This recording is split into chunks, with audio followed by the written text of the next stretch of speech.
Especially ఇప్పుడు షాద్ నగర్ ఒక hot cup cake లా అమ్ముడుపోతున్నాయి. చుట్టుపక్కల షాద్ నగర్ చుట్టుపక్కల ప్లాట్స్ అన్ని అంటున్నారు. ఎందుకు అంత డిమాండ్ వచ్చింది షాద్ నగర్? అంటే మనకు షాద్ నగర్ చూసినట్టే తిమ్మాపూర్ నుంచి మొదలుకుంటే మనకు జడ్చర్ల వరకు కూడా అన్ని సెడ్జెస్ ఉన్నాయి. మన కనెక్టివిటీ సెడ్జెస్ ఉన్నాయి.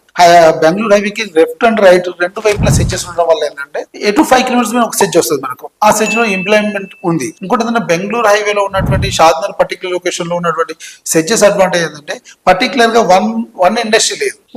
డిఫరెంట్ ఇండస్ట్రీస్ ఉండడం వల్ల ఏంటంటే మల్టిపుల్ ఎంప్లాయ్మెంట్ మల్టిపుల్ ఇండస్ట్రీస్ ద్వారా పెరిగే అవకాశం ఉంది. అటువంటి అర్బన్ చేసే అవకాశం ఎక్కువగా ఉండడం అక్కడ ఉన్నటువంటి అడ్వాంటేజ్. మీరు పర్టికులర్ గా జడ్చర్ల ఇండస్ట్రీ నుంచి మొదలుకుంటే ఈ మధ్య కాలంలో దివిటిపల్లి ఇండస్ట్రీ స్టార్ట్ అయిపోయింది ఇక్కడ.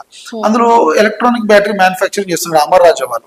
వాళ్ళతో పాటు ఒక జపాన్ కంపెనీ రాబోతుంది. ఇవి లేదంటే ఇప్పటి వరకు మనం హైదరాబాద్ తో పాటు ఇండియా మొత్తం కూడా కార్బన్ బేస్డ్ బ్యాటరీస్ మాత్రమే వాడేవాళ్ళం మనం.